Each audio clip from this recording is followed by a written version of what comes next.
Hello दोस्तों। BPSC TRE 3 के लिए जो है मैथ्स के कुछ इंपॉर्टेंट क्वेश्चंस हैं जिनका अपन जो है डिस्कस इस सेशन में करेंगे। तो देखिएगा, फर्स्ट क्वेश्चन है आपका, बिल्कुल बेसिक तरीके से समझाऊंगा, लगभग सभी को समझ में आ जाएगा। देखिए, एक रेलगाड़ी जिसकी लंबाई 150 मीटर है। भाई आपकी कोई रेलगाड़ी है दोस्तों, आपकी कोई रेलगाड़ी है जिसकी लंबाई जो है दोस्तों 250 मीटर है। कितनी है? 250 मीटर जो है ये लंबी आपकी रेलगाड़ी है। उत्तर दिशा की तरफ 144 किलोमीटर पर घंटा किस स्पीड से जा रही है? ये 144 किलोमीटर पर घंटा गति से चलते हुए 250 मीटर लंबे एक पुल को, अब ये रेलगाड़ी है, यहाँ पर जो है दोस्तों आपका ये ब्रिज बना हुआ है, यहाँ पर क्या बना हुआ है? ब्रिज है। इसको ये पार करेगी, कितना समय इसको लग जाएगा? देखिए भाई, जब भी जैसे मान लो कि ये आपका पुल यहाँ से शुरू हो रहा है, यहाँ पे एंड हो रहा है, तो जब भी इसको पार करेगी तो ये खुद की लंबाई को भी इसको पार करना पड़ेगा। कहने का मतलब इसके लिए टोटल जो आपकी डिस्टेंस हो जाएगी भाई, कुल जो दूरी होगी 250 तो जो है पुल की लंबाई है, और 150 मीटर इस खुद की लंबाई है। तो कुल दूरी तो जो है अपने पास यहाँ से निकल के आ गई कितनी? 400 मीटर की दूरी, मतलब 400 मीटर इसको चलना है। चाल है 144 किलोमीटर पर घंटा, कितनी दी हुई है? 144। अब ये जो 144 है ना, इसको मीटर पर सेकंड में बदलने के लिए 5/18 से गुणा करेंगे।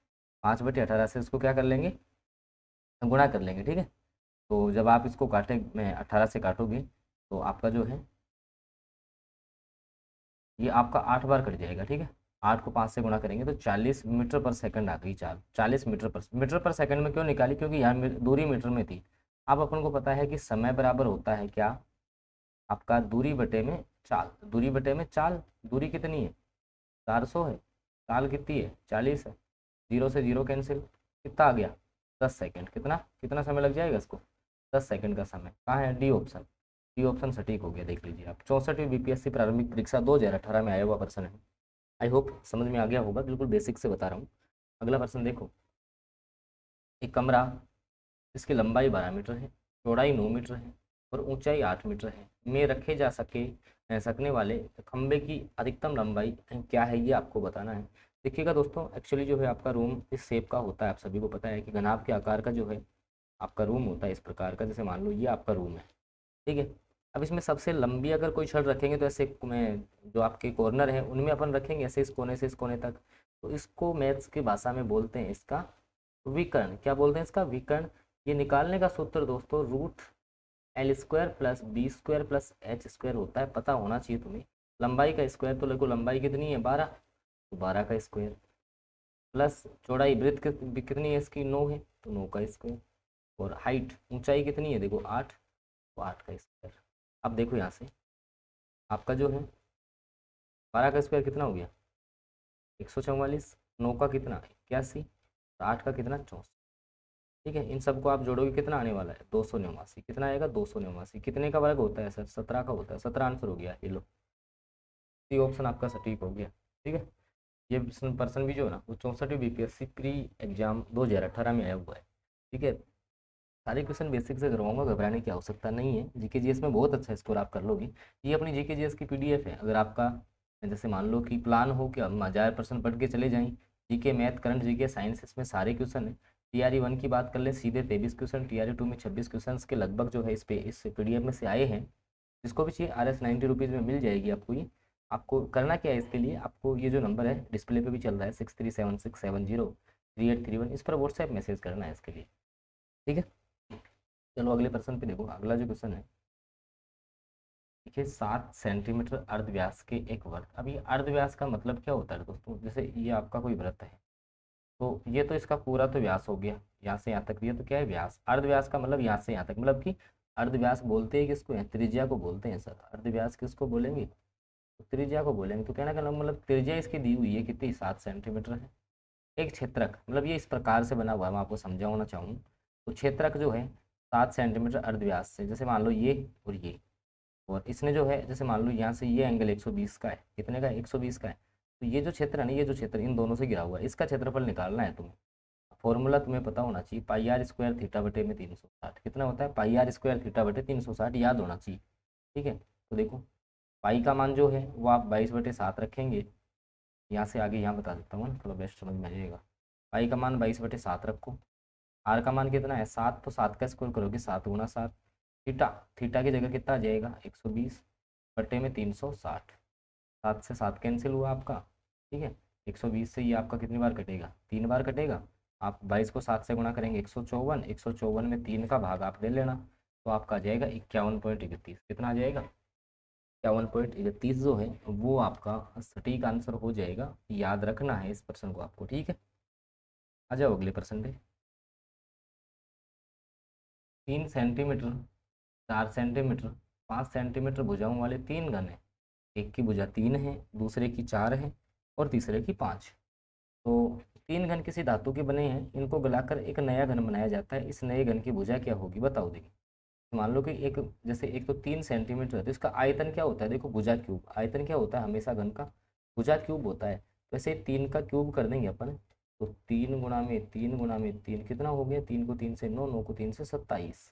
ऐसे ही 4 वाले का कितना हो जाएगा, तो सर 4 का क्यूब कर देंगे, तो 4 गुणा 4 आप करोगे तो 64 आपका हो जाएगा। ऐसे ही 5 है, 5 वाले का क्या होगा, 5 की घात 3 हो जाएगा आयतन। 5 गुणा 5 गुणा 5 30। इन सारों को आप जोड़ोगे कितना आएगा, 216। अब देखो क्या बोला, नया घन की भुजा। अभी नए घन का आयतन आया है, नए घन का आयतन। अब आयतन का सर फॉर्मूला तो भुजा क्यूब होता है, तो भुजा क्यूब बराबर 216 आ गया। देखो भुजा क्यूब बराबर 216 कितने की घात 3 होता है, 6 की घात 3 का मान कितना होता है 216। क्यूब से क्यूब कैंसिल, भुजा कितनी बच गई रही, तो भुजा बच गई 6 सेंटीमीटर की। ऐसे ये बेस क्लियर हो ना, आराम से आप कर सकते हो। ऑप्शन ए के साथ आप लोग चले जाए, ठीक है। ये भी जो है 41वीं बीपीएससी प्री एग्जाम 1996 जो आपकी हुई थी दोस्तों, उसमें जो है आपका ये प्रश्न पूछा हुआ है, याद रख लेना है आपको, ठीक है। ये भी जो है आपको याद रख लेना है, बिल्कुल, है ना, ठीक है। अगला प्रश्न देखो फिर, देखिए इस क्वेश्चन को। अगला जो आपका क्वेश्चन है, अगला जो आपका क्वेश्चन है ना दोस्तों, यह आपका कुछ इस प्रकार से है कि प्रथम 10 जो अभाज्य संख्याएं हैं उसका औसत आपको बताना है।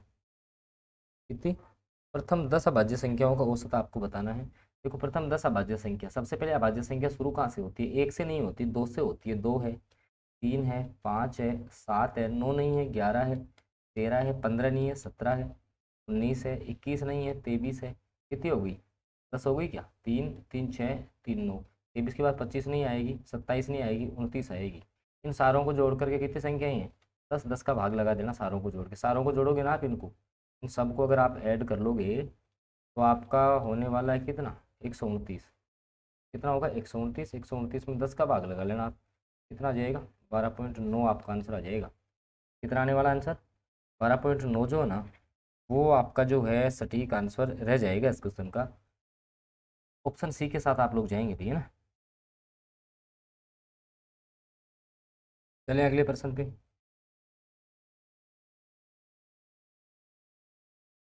अगला जो प्रश्न है, 180 सीढ़ियों वाली एक मीनार पर चढ़ते समय, ये क्वेश्चन मैंने पहले भी करवाया था। 180 सीढ़ियों वाली एक मीनार पर चढ़ते समय एक पुरुष 30 सीढ़ियाँ चढ़ेगा और उसके बाद 2 मिनट का आराम करेगा। मीनार के ऊपर पहुंचने तक उसे कितनी देर विश्राम किया। बहुत अच्छा प्रश्न है। देखो क्या अप्रोच होनी चाहिए इस क्वेश्चन के प्रति आपकी, कि उसको जो है 180 सीढ़ियाँ चढ़नी है। उसको टोटल सीढ़ी कितनी चढ़नी है, अरे ऐसे 180 सीढ़ी बनी हुई है, ऐसे कितनी है टोटल आपकी 180 सीढ़ी जो है ना वो आपकी बनी हुई है। अब 180 में देखो 30 30 पे आराम करेगा, वो 30 पे करेगा, फिर 60 पे कर लेगा, 90, 120, फिर 150, और फिर आपकी यहाँ पूरी हो रही है मान लो 180 सीढ़ी। सही बात है। अब शुरू से गया वो, यहाँ पे रुकेगा, 30 पे पहुँचा, 2 मिनट का आराम चाहिए उसको। 60 पे जाएगा, 2 मिनट का क्या कर लेगा, आराम करेगा। फिर 90 पे 2 मिनट का आराम, फिर 120 पे पहुंचा, 2 मिनट का आराम। 150 पे पहुंचा, 2 मिनट का आराम। अब 180 पे पहुंच गया तो क्या यहाँ आराम करेगा, अब हमारी तरफ से चाहे से 2 घंटे करे, 10 घंटे का आराम करे, करता रहे, यहाँ से कोई मतलब नहीं है, यहाँ से कोई मतलब नहीं। कितनी बार आया, 2, देखो 5 बार आ रहा है, 5 दूनी 10, तो कुल कितना उसने आराम कर लिया रे, 10 मिनट का। देखो ऐसे लड्डू लड्डू क्वेश्चन जो है ना वो बीपीएस से पूछा हुआ है। हालांकि ये इजी नहीं है क्वेश्चन, हालांकि मैंने तुम्हें करवा दिया तब तुम्हें इजी लग रहा है, बाकी कंफ्यूजिंग क्वेश्चन होता है ऐसा कई बार जो है ना, गलत हो जाता है ना जल्दबाजी के चक्कर में। तो क्वेश्चंस को अच्छे से आप लोग डील करें पहले। अगला प्रश्न आओ। एक व्यक्ति 10 रुपये में 11 पुस्तकें, 10 रुपये में कितनी 11 पुस्तकें, 11 रुपये में कितनी 10 पुस्तकें, सीधा 11 रुपये में कितनी 10 पुस्तकें, ऐसा सीधा लिख लो, रुपए पुस्तकें, ठीक है लिख लिया ऐसे। वज्र गुणा कर दो, 11 को 11 से करेंगे 121, 10 को 10 से करेंगे 100। तो ये आपका जो है क्या हो गया, ये आपका विक्रय मूल्य हो गया, ये आपका क्रय मूल्य है। कितना कितना लाभ हुआ यहाँ से 21 का, 21% लाभ हो गया, सीधा सीधा ही आ गया, ज़्यादा दिमाग लगाने की आवश्यकता नहीं है, डी ऑप्शन के साथ आप चले गए। ये तरीका होना चाहिए ऐसा क्वेश्चन जब भी आपके सामने आ जाए, है ना। ये अपनी जीके जीएस वाली पीडीएफ है, वही देख लेना इसके बारे में, ठीक है। मात्र 90 रुपये में मिल जाएगी तुम्हें, बहुत अच्छी है, बेस्ट ही आपके लिए रहेगी। मात्र 90 रुपये आप खर्च कीजिए और 40 नंबर जीके जीएस में जो है महारत आप लोग हासिल कर सकते हैं, ठीक है। और बाकी अगला क्वेश्चन जो है वो देख लीजिए। 11 और 90 के बीच में कितनी संख्याएं 7 से विभाज्य है? 11 और 90 के बीच में, 11 और 90 के बीच में, तो 11 के जस्ट बाद में कौन सी 12, 90 से जस्ट पहले 89, 7 का भाग दे दो इसमें भी 7 का भाग, 12 में 7 का लगाओगे एक बार पूरा जाएगा, यहाँ से 7 का लगाओगे आप, तो आपका भाग जो है वो आपका जाना है 12 बार। तो 12 यहाँ पर 12 में से 1 माइनस कर दो, 11 11 बच गया, आंसर आ गया ये लो, ठीक है। फास्ट तरीके, सुपर फास्ट तरीके से जो आपका आंसर आना चाहिए, है ना। आई होप तुम्हें ये सारे क्वेश्चन समझ में आए होंगे। अगर समझ में आए हैं तो आप सेशन को लाइक कर देंगे, चैनल पे नए जुड़े हैं तो आप सब्सक्राइब करके जुड़ सकते हैं, ताकि आगे की जो क्लासेज हैं वो तुम्हें रेगुलर मिलती रहेंगी। धन्यवाद।